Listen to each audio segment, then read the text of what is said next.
I am your voice. Nous sommes deux vieilles nations dans le monde. Le Royaume-Uni et la France.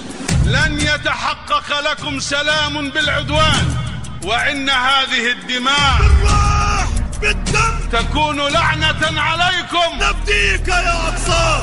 إن المعركة ليست معركة فرد وليست معركة جيش وإنما هي معركة شعب ومعركة أمة بأسرها. بيوتكم في انتظاركم، مساجدكم في انتظاركم، كنائسكم في انتظاركم، وهم لكم ولأولادكم.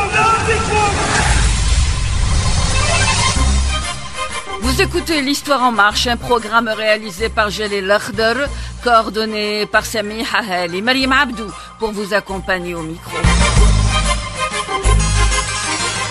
Sur le continent africain se déroulent les manœuvres militaires African Lion, les plus importantes de l'histoire en termes de volume et de déploiement. Il s'agit d'exercices militaires menés par l'Africom. Organisé pour la 21e fois depuis sa création en 2004, l'exercice African Lion mobilise plus de 10 000 soldats et plus de 40 pays. Pour cette édition, les forces participantes expérimentent des capacités de pointe telles que le système de lancement de roquettes IMAR, les armes d'escouade de nouvelle génération, ainsi que des simulations avancées de cyberdéfense intégrée. African Lion 25 vise à renforcer les capacités de l'armée des États-Unis à réagir rapidement et à opérer de manière avancée. Il vise également à contrer la présence de puissances étrangères présentes sur le continent africain telles que la Russie ou encore la Chine, comme l'indique le chef de l'Africom. Ils posent des jalons dans tous les pays de la côte atlantique. Ils savent qu'ils n'obtiendront pas un oui dans la plupart des cas. Et nous pensons qu'ils ont en ce moment la faveur de la Guinée équatoriale. Nous ne leur demandons pas de choisir entre la Chine et nous, mais de tenir compte de leurs autres partenaires internationaux et de leurs préoccupations, car une base militaire chinoise en Guinée équatoriale inquiète beaucoup les États-Unis et tous les autres partenaires. Avec nous en ligne, Akram Khraïef, merci d'accepter notre invitation. Vous êtes journaliste indépendant spécialisé en défense et en sécurité. Vous animez le site d'information menadefense.net. Akram Khraïef, l'édition 2025 d'African Lion est la plus vaste ou le plus vaste exercice militaire mené par les États-Unis sur le continent africain. Quels en sont les enjeux, Akram Khraïef? C'est un exercice qui se déroule depuis pas mal d'années maintenant. Au départ, c'était un petit exercice qui permettait de mettre un petit peu en rang les armées qui étaient du style OTAN avec des armées de l'OTAN et les États-Unis sur un terrain africain. Aujourd'hui, c'est devenu le plus gros événement militaire de l'Africom en Afrique, car il se déroule dans plusieurs pays et sur plusieurs étapes. Et il rassemble quand même 14 000 soldats d'une vingtaine de pays. Donc, c'est devenu à la fois une sorte de grand rassemblement des alliés militaires des États-Unis et une sorte aussi de grande répétition en milieu désertique, en milieu nord-africain, d'événements de type guerre qui nécessiteraient une coalition contre des pays de la région. Donc avec et contre des pays de la région. African Lion est présenté comme l'exercice américain sur le continent africain. Où est-ce que l'on doit y voir au fait la coordination, Akram Khraïef? C'est très difficile à dire réellement ce qu'il en est du point de vue de ce qui se cache derrière, de volonté politique et même militaire. Mais ce qui est certain, c'est que ce n'est pas anodin. Le choix des lieux n'est pas anodin. On a un choix clair d'une géographie et d'un contexte nord-africain dans les espaces tunisiens et marocains. Oui. On a aussi un choix de l'espace sahélien en prenant comme terrain d'exercice le nord du Ghana, qui représente un peu la région du lac Tchad et le milieu sahélien, la savane sahélienne, c'est clair que ce n'est pas anodin, ce n'est pas non plus innocent de la part des États-Unis que de se préparer à des interventions militaires à grande échelle dans ces milieux-là. On parle là de pays cibles comme étant la Libye, l'Algérie, les pays du Sahel, l'Égypte à moindre mesure.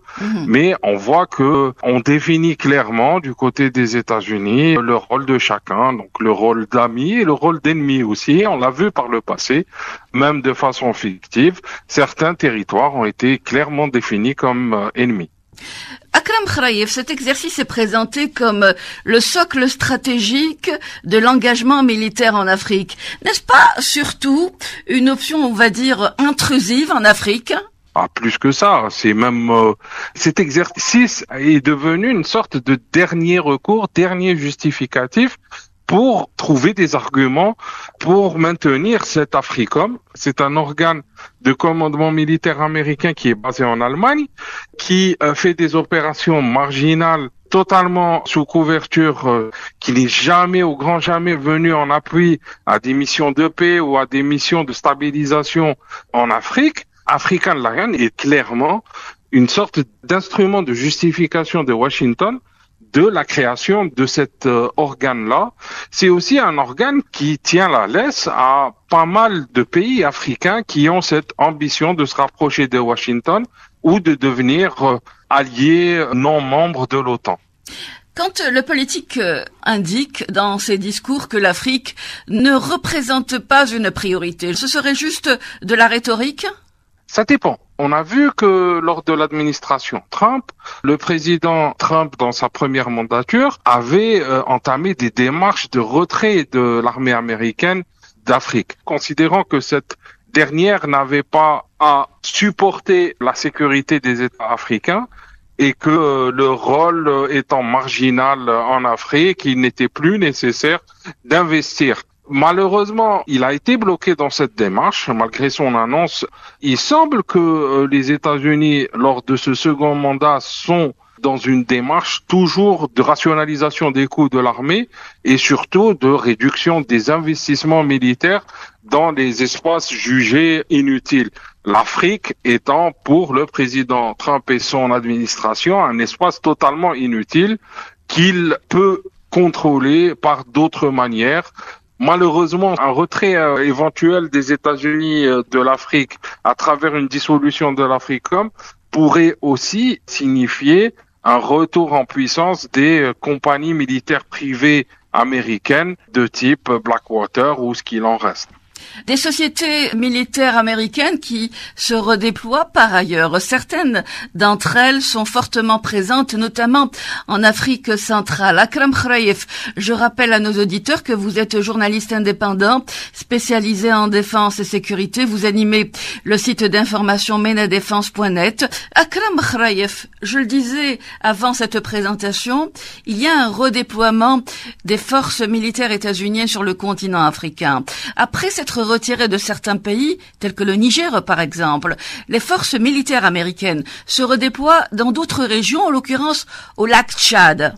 Est-ce que c'est un redéploiement ou un renforcement de la présence ?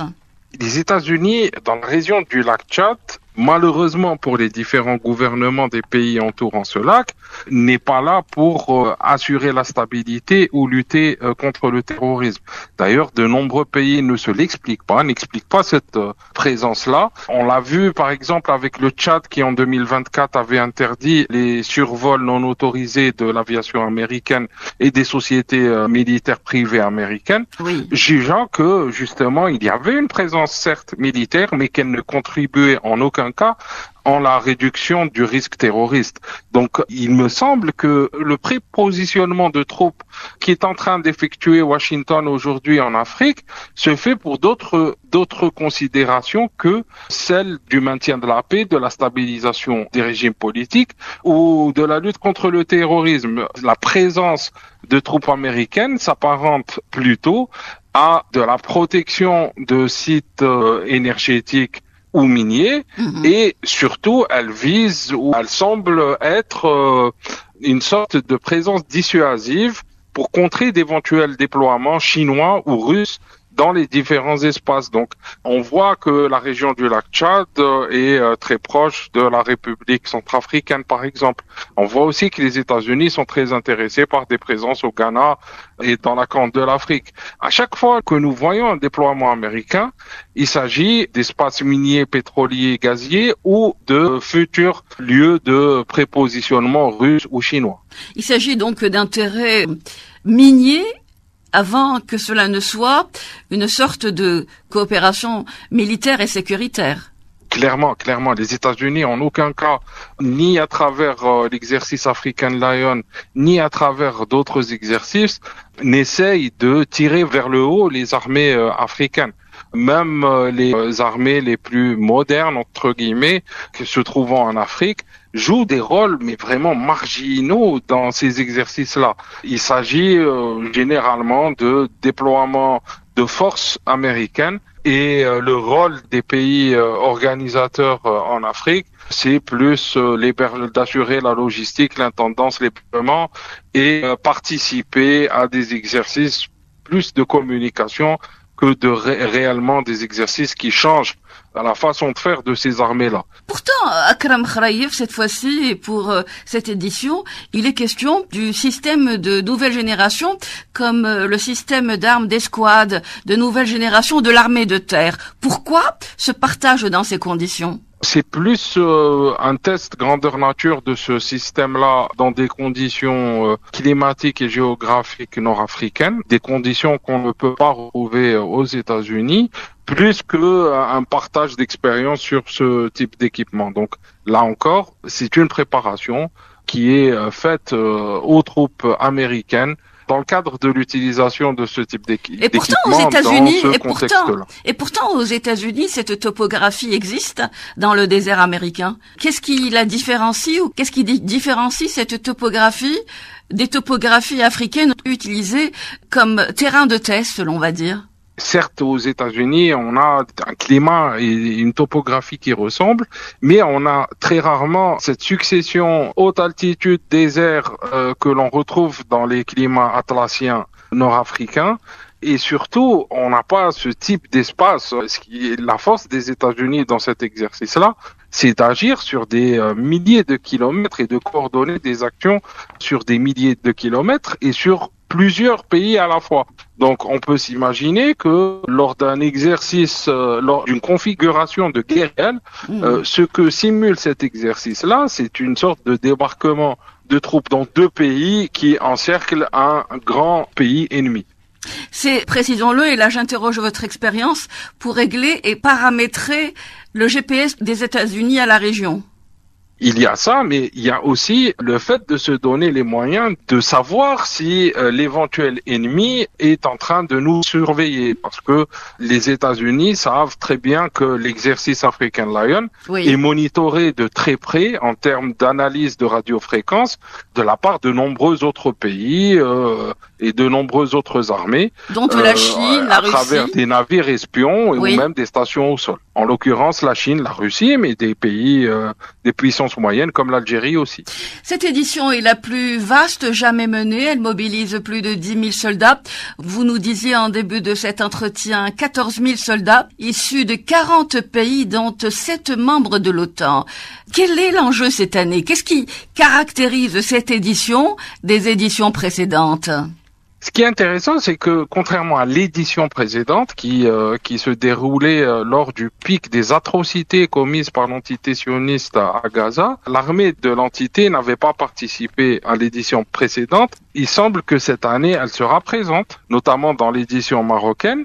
Et cette présence-là est une sorte de signal donné par les Américains à ses alliés pour resserrer les rangs et pour accepter le fait accompli de cette proximité avec l'entité et de continuer la coordination.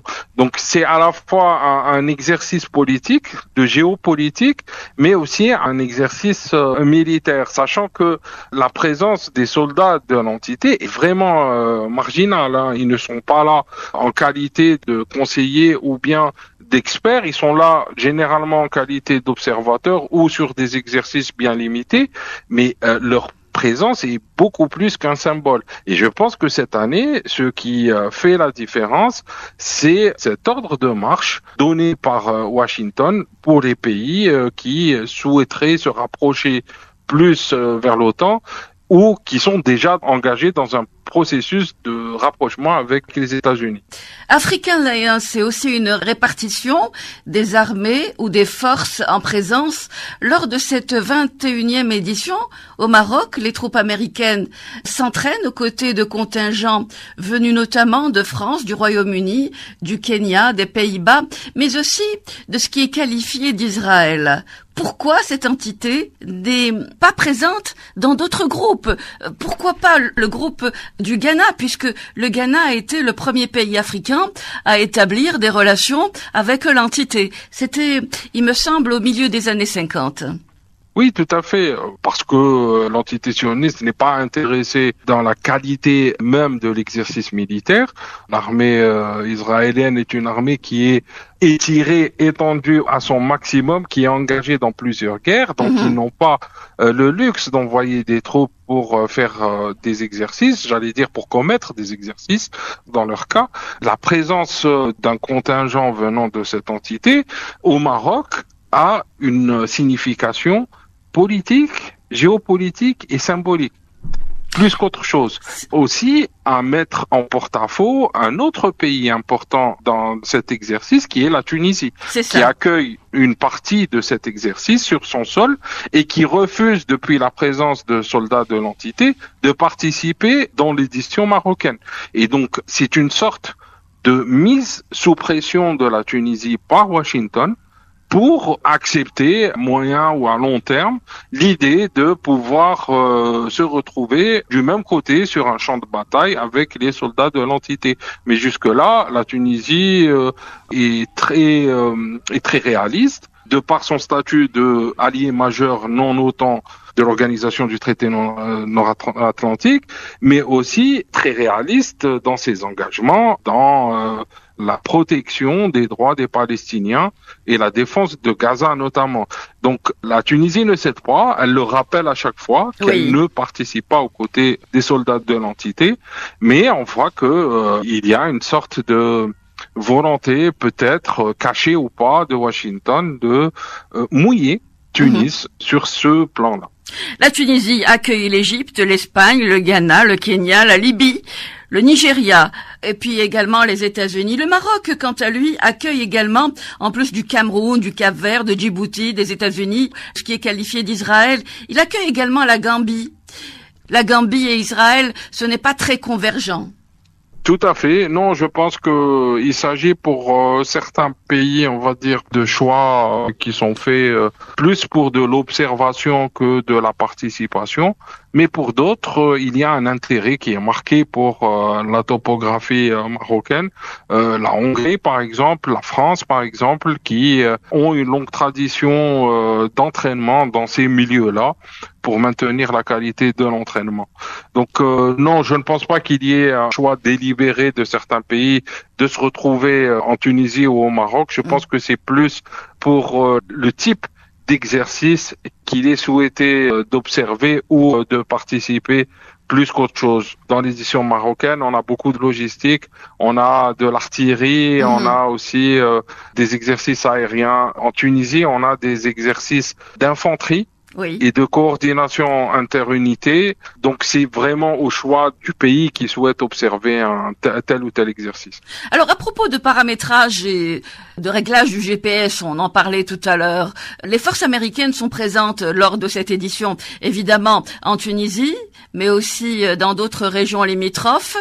La Russie est présente en Libye, donc l'un et l'autre vont reparamétrer et régler un peu leur système GPS, Akram Khraïef.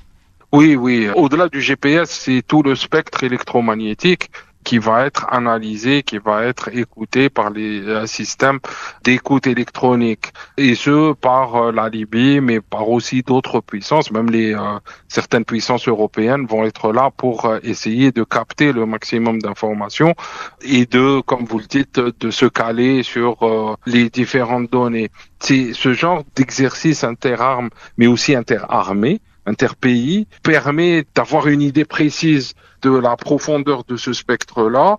C'est un exercice aussi pour, on va le dire clairement, c'est un exercice pour l'armée algérienne qui va pouvoir se régaler en termes d'écoute radio et en termes aussi d'écoute électronique. Akram Khraïef, journaliste indépendant spécialisé en défense et sécurité, vous animez le site d'information menadefense.net. Merci beaucoup d'avoir été avec nous et d'avoir bien voulu répondre à nos questions, Akram. Merci à vous.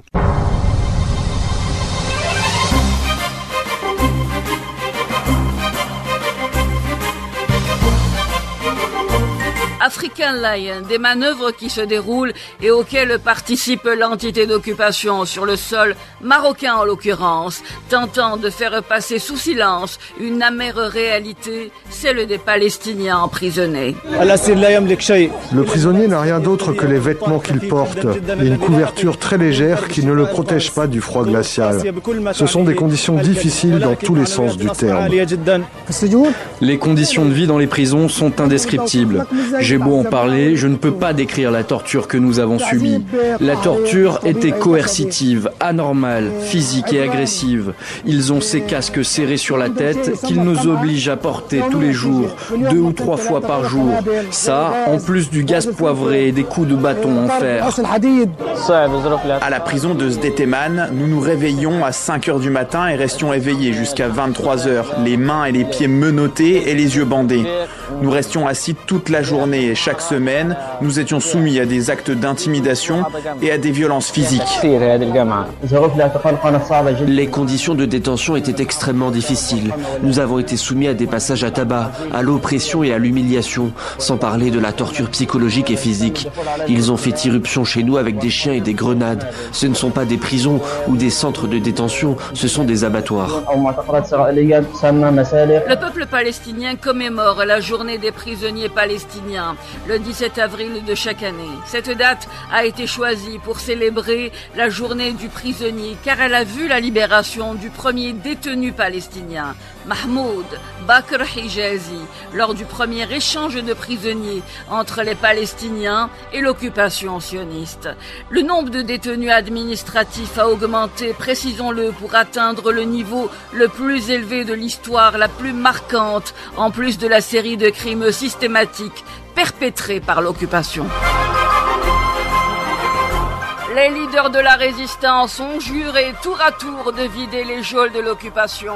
Tabir de Soujoun, promis par Yahya Sinwar. ونحن نقول بشكل واضح أننا قد أخذنا قرارا قاطعا واضحا بأننا بإذن الله سبحانه وتعالى سنبيض السجون من كل أسرانا الفلسطينيين والعرب. واللي مش عاجبه Nous retiendrons à ne pas en douter le courage inébranlable de ces prisonniers palestiniens prêts à reprendre le combat là où leur arrestation l'a stoppé. Nous retiendrons l'inflexibilité d'une résistance exemplaire, Muqawama, la Rubara alayha, de ces hommes, de ces femmes qui protègent les détenus au prix et au péril de leur vie. Ahmad Barghouti, proche collaborateur du leader militant politique Marwan Barghouti, condamné à 13 peines de prison à perpétuité lors de la deuxième intifada au début des années 2000. Ahmad Barghouti, commandant des brigades d'Al-Aqsa, est avec nous aujourd'hui à partir du Caire. Sayyid Ahmad Barghouti, shukran li hudurikum ma'ana. حكم عليكم سيد برغوثي بالسجن 13 مؤبدا و50 عاما مسؤولا سابقا في كتائب شهداء الأقصى وحلقة الوصل بين كتائب شهداء الأقصى ومروان برغوثي. سيد أحمد برغوثي، فلنبدأ من البداية. كيف كان انضمامك إلى كتائب شهداء الأقصى؟ Oui, j'appartiens au mouvement de la jeunesse étudiante qui constitue le bouclier étudiant et ouvrier du mouvement Fatah. Dès mon plus jeune âge, j'ai été élevé dans l'école du mouvement Fatah qui nous a formés et accompagnés jusqu'à la fin de la première intifada. Il y avait alors un véritable engagement autour du sentiment d'appartenance à la Palestine et du devoir de sacrifice et de dévouement pour sa cause.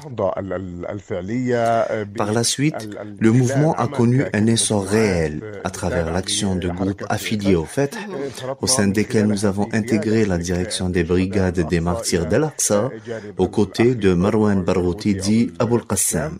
C'est ainsi que nous avons constitué ces brigades dès le début de la seconde intifada, en nous lançant dans la lutte armée pour résister à l'occupation qui s'est mise à violer la Cisjordanie et l'ensemble des territoires palestiniens.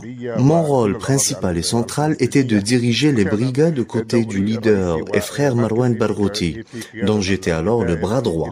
Nous avons poursuivi ensemble le combat, résisté côte à côte contre l'occupant, et nous avons été contraints à la clandestinité avant d'être arrêtés en même temps. Aujourd'hui, j'ai été libéré dans le cadre de cet accord et nous espérons qu'il sera bientôt lui aussi relâché si Dieu le veut. سيد أحمد برغوثي أستسمحك سوف أطرح الأسئلة كذلك باللغة الفرنسية إذا سمحت.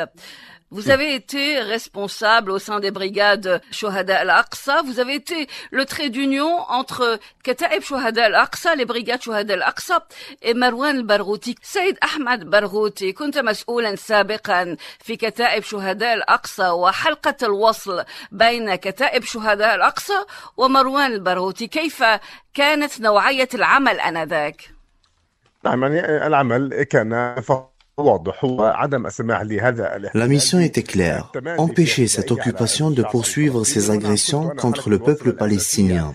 Oui, j'étais bien le principal intermédiaire entre le leader Marwan Barghouti ou la direction palestinienne et l'armée des brigades des martyrs d'Al-Aqsa, le bras armé du mouvement Fath.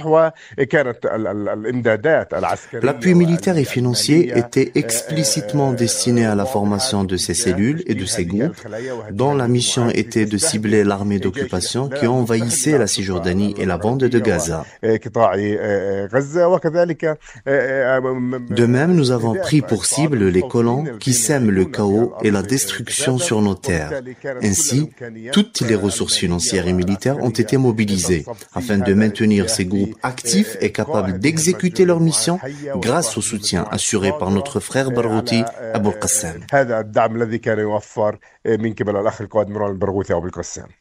Ahmed Barghouti, commandant opérationnel des brigades des martyrs Al-Aqsa, proche collaborateur de Marwan Barghouti, en 2002, vous avez été arrêté. Racontez-nous ce moment, cette arrestation. سيد أحمد البرغوثي في 2002 تم احتقالك من طرف قوات الاحتلال. كيف كانت تلك اللحظات؟ Oui, tout au long de notre traque par l'occupation israélienne, nous avons été constamment surveillés, l'objectif étant de nous assassiner. Moi, le leader et frère Marwan Barghouti, ainsi que les combattants des brigades des martyrs d'Al-Aqsa. Durant plusieurs mois et quelques années, nous avons réussi à nous protéger et à sécuriser des lieux nous permettant d'échapper au regard de l'occupant israélien. Mais, en fin de compte, certains de nos déplacements ont été repérés, ce qui a conduit à notre capture dans le gouvernorat de Ramallah et El-Bira. Cette arrestation a été perçue comme une victoire par l'armée israélienne qui se félicitait d'avoir réussi à nous localiser. Ainsi, j'ai été arrêté, tout comme le leader et frère Abul Qassam, ainsi qu'un groupe de nos compagnons. Ahmed Barghouti, quels étaient les moments les plus difficiles que vous avez vécus au sein des prisons de l'occupation? ما هي أصعب اللحظات في سجون السيد أحمد برغوثي؟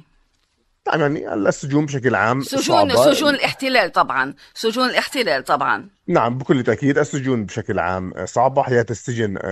Bien entendu, la vie en prison est difficile et tellement complexe. Dès le premier jour, l'occupant israélien nous a traités avec brutalité et vengeance, tentant de nous priver des droits les plus élémentaires. Nous avons subi des interrogatoires d'une extrême dureté, des violences sévères, et nous avons enduré durant de longues années cette souffrance et cette douleur. Mais la situation s'est encore aggravée après la guerre du 7 octobre 2023. Les prisons ont alors basculé dans une toute autre réalité, marquée par une vengeance ouverte et ciblée contre nous, nous, en tant que leader du mouvement des prisonniers, moi-même, le leader et frère Marwan Barghouti, ainsi que de nombreux autres détenus, avons été directement pris pour cible par les geôliers et les soldats de l'occupation israélienne. Les unités d'occupation ont intensifié leurs attaques dans le but de briser notre patience et notre résilience, car plus notre foi et notre détermination étaient fortes, plus la répression et la terreur s'abattaient sur les figures du mouvement des prisonniers. Malgré ces agressions et cette offensive brutale, nous n'avons jamais fléchi, nous avons persévéré dans la patience et la résistance, convaincus que la liberté finira inévitablement par triompher.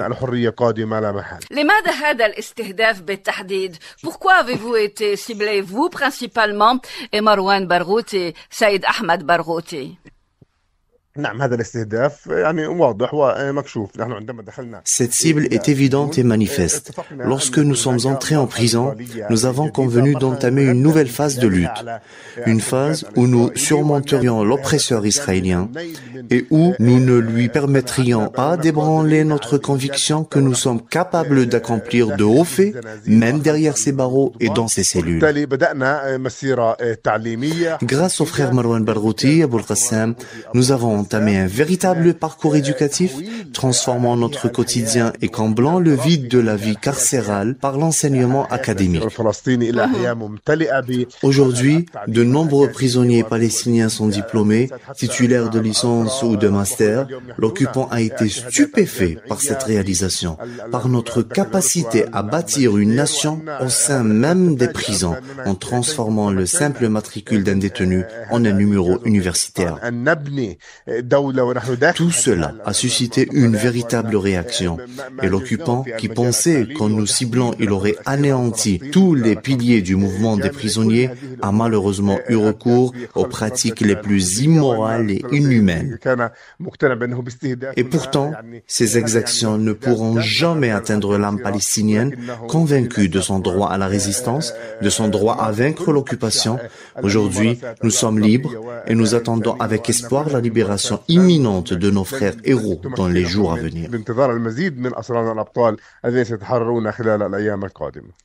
Monsieur Ahmed Al-Barghouti, vous avez remercié la population de Gaza, vous l'avez remercié par rapport à ce qui a été présenté comme martyr. Vous avez déclaré « Notre joie n'est pas tout à fait complète ». Saïd Ahmed Al-Barghouti, قائد الجناح العسكري لكتائب شهداء الأقصى، نائب مروان البرغوثي، شكرتم أهل غزة على ما قدموه من تضحيات وأضفتم فرحة الحرية منقوصة. لماذا؟ La joie de la liberté est incomplète car elle a été obtenue au prix d'un lourd tribut pour le peuple palestinien. Des dizaines de milliers de martyrs et de blessés, une destruction massive qui a frappé la bande de Gaza et la Cisjordanie. Tout cela pour que nous puissions retrouver la vie après avoir été comme des morts oubliés dans ces prisons israéliennes. Nous espérions une libération, mais pas à un tel prix. Cependant, un peuple prêt à se sacrifier, un peuple déterminé à résister et disposé à tout payer, quelles qu'en soient les circonstances. Ce peuple nous a toujours appris qu'il était capable d'endurer, de se sacrifier et de supporter toutes les épreuves. Quand nous parlons d'une joie incomplète, c'est en réalité une joie douloureuse, une joie marquée par la souffrance. Aucun prisonnier palestinien n'oubliera jamais cette libération, car elle a été obtenue à un prix inestimable.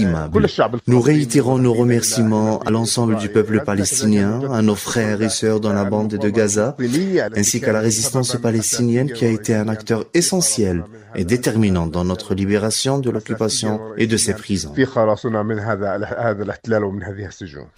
Monsieur Ahmed Al-Barghouti, comment est-ce que vous suiviez les faits ou les événements? كيف كنتم تتابعون الأحداث من 7 أكتوبر إلى ما فوق طبعا؟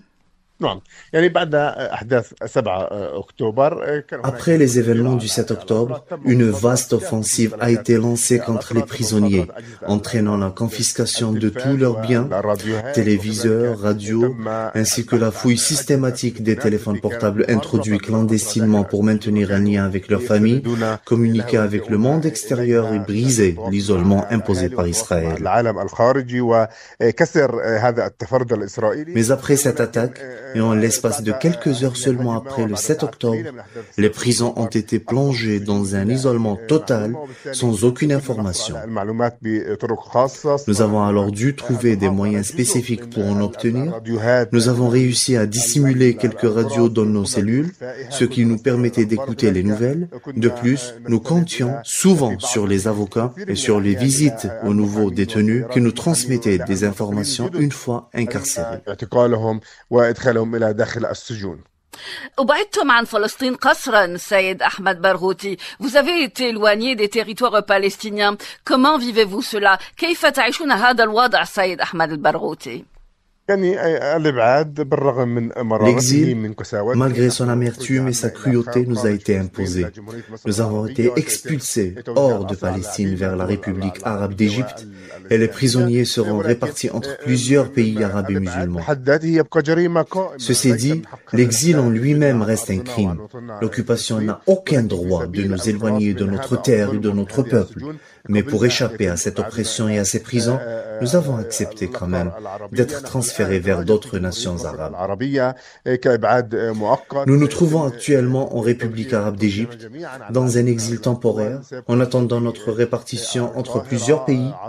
Certains d'entre nous resteront au Caire, la capitale égyptienne, mais nous continuerons à nourrir l'espoir de retourner un jour en Palestine, libre et débarrassé de cette occupation. Car cet occupant, qui voulait notre mort dans ces prisons, cherche aujourd'hui à nous tenir éloignés de notre patrie. Pourtant, toutes ces pratiques et toute cette arrogance israélienne auront une fin. Et bientôt, si Dieu le veut, le peuple palestinien vivra libre et indépendant, à l'instar de tous les peuples du monde. هل ليس الهدف من خلال هذا الإبعاد قضاء على المقاومة الفلسطينية؟ La résistance palestinienne est une conviction ancrée en chaque Palestinien. C'est une réalité que nous avons connue dès notre enfance et nous continuerons à mener cette lutte et à pratiquer cette résistance où que nous soyons dans le monde. La seule chose qui pourrait nous en détourner serait l'accomplissement total de la liberté du peuple palestinien et la disparition de cette occupation. Mais si l'occupant israélien pense qu'en nous exilant, il nous rendra incapables de poursuivre notre engagement dans la résistance, alors il se leurre. La résistance perdurera, elle grandira, elle évoluera, tant que cette occupation oppressante continuera de peser sur la poitrine du peuple palestinien. Ahmad Barghouti, commandant opérationnel des brigades des martyrs Al-Aqsa, proche collaborateur de Marwan Barghouti, est avec nous à partir du Caire, évidemment, pour cet entretien exclusif. Comment avez-vous vécu, monsieur Ahmad Barghouti, les moments de votre libération? سيد أحمد البرغوثي، كيف كانت لحظة الإفراج عنك؟ Le moment de la libération fut une immense joie, celle de l'affranchissement de cette oppression et de cette occupation. Cependant, ces derniers jours, nous avions des craintes que l'occupant ne nous libère pas, d'autant plus que mon nom figurait parmi les détenus les plus en vue dans les prisons. Mon inquiétude était encore plus grande avant mon arrestation, lorsque l'occupant parlait de me liquider ou de se venger de moi. Ainsi, au moment de ma libération, un profond sentiment d'appréhension m'habitait. Finalement, je me suis retrouvé libre, sur la terre de la République arabe d'Égypte, pays frère. Cette liberté m'a redonné vie, elle m'a ramené à la réflexion sur de nouvelles voies et stratégies pour servir la Palestine, soutenir le peuple palestinien et résister à l'occupation. Car l'objectif ultime n'est pas simplement de sortir de prison, mais bien de vivre tous ensemble, libres, dans notre patrie, débarrassés de l'arrogance israélienne. Monsieur Ahmad Barghouti, vous vivez votre liberté pleinement, mais vous avez été évidemment éloigné. Vous portez en vous les rêves et les espoirs des prisonniers qui demeurent dans les geôles de l'occupation. Quel est votre message? Quel est le message que vous leur adressez? سيد أحمد برغوثي، اليوم تحملون جراح وأحلام الأسرى الذين لا زالوا في سجون الاحتلال. ما هي رسالتك سيد أحمد برغوثي للأسرى داخل سجون الاحتلال؟ Le message est clair, la liberté approche, Il est impératif de garder foi en la certitude que ces chaînes seront brisées. Il y a encore quelques mois, nous parlions d'un miracle si nous parvenions à sortir des prisons et des centres de détention, et ce miracle s'est réalisé. Nous voilà libres. Alors, restez fermes, unis, et ne cédez jamais sur votre foi en votre droit à la liberté et à l'indépendance. Les prisonniers sont plus proches que jamais de la liberté, plus proches du moment où ils retrouveront les bras de leur peuple, où ils seront enfin libérés si Dieu le veut. Nous sommes tous des combattants et nous attendons avec impatience la libération de nos compagnons d'infortune. هنالك أخبار عن الإفراج عن مروان البرغوثي. هل فعلا هذا الخبر فيه من حقيقة أقصد؟ Mais bien sûr, tout le monde attend la libération du frère et leader Marwan Barghouti, qui rejoindra bientôt son peuple, ou même ses frères prisonniers exilés. Sa liberté est essentielle et cruciale pour le peuple palestinien, car il occupe une place centrale et fondamentale. C'est pourquoi, oui, sa libération est attendue. Nous pensons qu'elle pourrait avoir lieu dans quelques mois, peut-être 1 ou 2 mois même, et qu'il sera enfin dans les bras de son peuple. ممكن التحدث إذا ما أفرج عن سيد مروان البرغوثي يمكن التحدث عن حكومة فلسطينية بالمنفى. Il n'est pas question d'un gouvernement palestinien en exil. Il s'agit plutôt du rôle central que le frère et leader Marwan Barghouti entend jouer pour son peuple. Il sera pleinement intégré au cadre palestinien global, dans l'édification de l'État palestinien, dans la lutte pour la fin de l'occupation et dans la résistance aux exactions. Sa voix sera la plus forte, la plus puissante. Il s'adressera directement au monde pour lui dire qu'il est temps d'en finir avec cette oppression. La communauté internationale devra choisir la liberté de la Palestine ou le retour à une résistance sous toutes ses formes pour mettre fin à cette occupation et à cette injustice. Monsieur Ahmad Barghouti, commandant opérationnel des brigades des martyrs Al-Aqsa. شكرا لحضوركم معنا سيد أحمد برغوثي. شكرا.